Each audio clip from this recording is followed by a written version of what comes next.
অর্থাৎ আমরা সব সময় সাধারণ মানুষের জন্যই রাজনীতি করেছি, তিনি করছেন এবং আমরা আপনাদের জন্যই সরকারে গেছি। মানবিক দায়বদ্ধতা ও সামাজিক কল্যাণের অংশ হিসেবে আলহাজ আবুল হাশিমের সার্বিক তত্ত্বাবধানে অসহায় ও দুস্থ মানুষের মাঝে ত্রাণ সামগ্রী বিতরণ করা হয়েছে। যত কোন ফ্যাসিলিটি দরকার উনি দিয়েছেন। অনুষ্ঠানে সভাপতিত্ব করেন খোরশেদ মাঝি। প্রধান অতিথি হিসেবে উপস্থিত ছিলেন চট্টগ্রাম 10 আসনের সংসদ সদস্য সাইদ আল নোমান।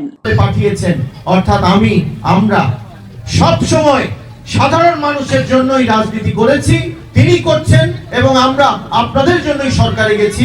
আপনাদেরকে নিয়ে চিন্তা করবার জন্যই সংসদে বসে আমি আমার চিন্তা, আমার কাজ, আমার সকল কিছু নির্ধারণ করি। আপনাদের বাইরে আমাদের কোনো রাজনীতি নাই। শুধু আপনারাই আমাদের মূল উদ্দেশ্য। যতটুকু সম্ভব আপনাদের জীবনে যদি কোনো পরিবর্তন আনতে পারি, শিক্ষা ক্ষেত্রে, স্বাস্থ্য সেবায়, আইন শৃঙ্খলা পরিস্থিতি নিয়ন্ত্রণ করে এবং কর্মসংস্থান সৃষ্টি করে, এই তো আপনাদের বাচ্চারা, আমাদের সন্তানেরা যেন ভালো স্কুল পায়, এই একটা চেষ্টা আগামী 5 বছরে করতে হবে।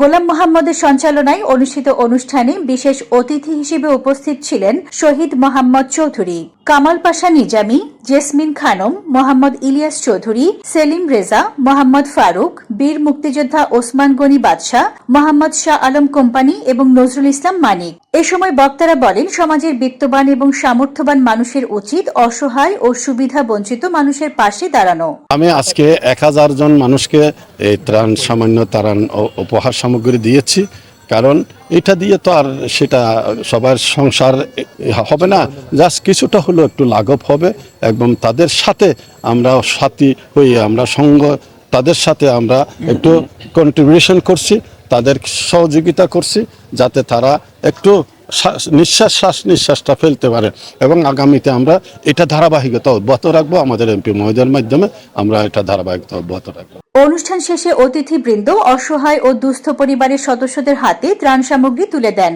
ত্রাণ পেয়ে উপকারভোগীরা আয়োজকদের প্রতি আন্তরিক কৃতজ্ঞতা প্রকাশ করেন। Desk report, news day 24।